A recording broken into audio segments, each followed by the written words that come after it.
আরে ভাই আপনি বসে আছি। কি ব্যাপার ভাই, বসে আছেন? কাজে যাচ্ছেন না কেন? কাজে টাজে যাননি? কাজ নাই এইভাবে করে বসে আছেন? বসে আছি, কাজ তো প্রতিদিন নাই, একদিন বসে আছি। সারাদিন খালি কাজই করি বেড়াতে হবে। তো কেন কাজ না আরে করলে? ভাই, কাজ তো 12 মাসই করি, দেখতে পাচ্ছেন। একদিন বসে আছে আপনার কুটকুটি উঠেছে নাকি? সহ্য হয়েছে না? তাহলে কি হবে মানুষ? 12 মাস কাজ করে একদিন কাজ যায়নি, অত ওরম করছেন কেন? না ভাই, আপনাকে তো সেরকম কিছু বলছি না আমি, মানে আমি বসে আছি, আপনি কি দেখতে পেয়েছেন যে এই জায়গাটায় বসে আছি? কেন বসে আছি? আপনি ভালো লাগছে না, কাজে যায়নি, আবার কাল থেকে কাজ করব। কাজ তো সে 2000 সালে থেকে কাজ করছি। পুকুরের কাজ ধারে, করিনি তো এমনি সংসারটা চলছে আমার। আপনি পুকুরের ধারে মূলত একলা বসে মানুষের এই আছেন? গেলা খুব খারাপ লাগে, বুঝছেন। একদিন কাজে না গেলে পরে বাড়িতে শুধাবে, আরো লোক শুধাবে যে কাজে যাওনি, বসে থাকো কেন? মানুষ তো সবাই কর্ম লাইনে আছে।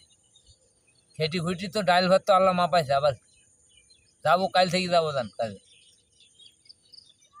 না ভাই, আপনি একলা মূলত এখানে বসে আছেন, আপনার কি কোনো অন্য কোনো মতলব আছে নাকি? না, আমার কোনো মতলব নাই, আমি এখানে এমনি বসে আছি, আসলাম একলা। আবার আপনি আবার এখানে কোথায় যাইছিলেন নাকি, না কি ব্যাপার? এখানে আপনিও তো এসে দেখছি যে ডিস্টার্ব দিতে নাইলেন আমাকে।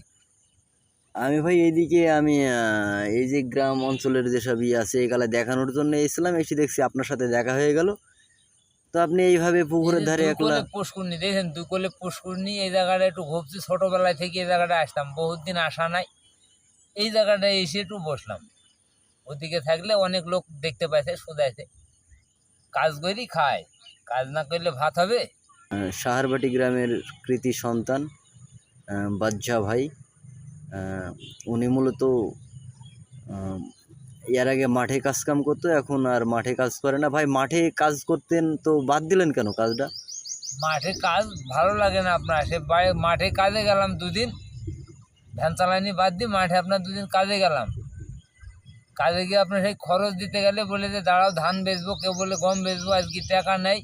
নিড়ানি বেলায় নিড়ি নেবে, কুবানির বেলায় কুবি নেবে, খরচের বেলায় এসে বলবে 5 দিন পরে। এবারে আমি ছেলে পেলে স্কুলে যাবে, আমি ভাড়া কোথায় পাবো? আর বাড়ি এসে মাঠে কাজে কি সকালে খেয়ে যাবো বাসি ভাত, আর ওরা আবার দেবে একটা কলার পাউরুটি, বলবে যে মাঠে রুগী আছে, রুগীর নাকি খাবার নিয়ে আসি। আবার নিজেদের বেলায় ভালোই খাবার হয়। মূলত এই জন্য আপনি তাহলে মাঠে কাজ? মাঠের কাজ আমি বাদ দিয়েছি, ভ্যান চালাবো তো আমার 200 টাকা হোক, তো আমি ছেলেপিলি গেলাকে আমি স্কুলে দিতে পারছি, মানুষ করতে পারছি। দিন আমার নগদ টাকার দরকার ভাই।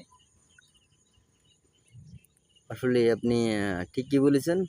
আপনি দেখেন, এটা বর্তমান যুগ। এখন আপনার দুটো বাচ্চা থাকলে আপনাকে মানুষ করতে হবে। আপনি যদি মনে করেন যে আমি নৌকার মুনিশ খাটবো, আপনি মাত্রা জীবনে মুনিশ আপনি করতে পারবেন না, ও মানুষই করতে পারবেন না আপনি। আপনার ডেলি এখন এই স্কুলে গেলে সে ভাড়া লাগবে, খাতা কলম লাগবে, প্রাইভেট বেতন, বাড়িতে আরও কারেন্ট বিল আছে, ডিশ বিল আছে, গরুর ঘাস কিনতে হয়, মানুষের চাল ডাল কিনতে হয়। এই যে হরমুজ প্রণালী বন্ধ হয়ে বিশাল ছেরখালার মধ্যে পড়েছি আমরা। সার নিতে কি নাইনে দাঁড়িয়ে থাকতে হয়েছে, তেল নিতে কি নাইনে দাঁড়িয়ে থাকতে হয়েছে, রোডে কি ভাড়া নাই। আর আজকে দেখেন কাজে যায়নি, আজকে সবাই মুখ পানে টাকা নিয়ে যাচ্ছে না, বলছে কাজে যাওনি, কাজে যাওনি। 12 মাস মানুষের খেটি খেটি দেহুটাই পঙ্গু করে ফেললো, তাও কারোর নাম পাইনি আমি। এখন দেখি খাটবো না, খাটা কম করে দেবো, মানুষে কি করে আমি তাই দেখি। তো ভাই তাহলে ভালো থাকেন, সুস্থ থাকেন। ঠিক আছে ভাই, বাদশা ভাইয়ের জন্য সবাই দোয়া করেন। কমেন্ট করেন, শেয়ার করেন, কমেন্ট করেন। আমরা গরিব মানুষ, গরিবদের মর্ম বুঝেন। আজ মরলে কাল 2 দিন, টাকা পয়সা কবরে কেউ নিয়ে যাবে না। ওই টাকা পয়সা পড়ি থাকবে, আপনারাই থাকবেন না। আর এই ভালোবাসাটা আমরা যেভাবে হোক চেষ্টা চালাচ্ছি, আপনাদের মন জয় করবো আমি। আমাকেও আমার মনটা জয় করার চেষ্টা চালান, আমি বারবার বলছি। ধন্যবাদ আপনাকে।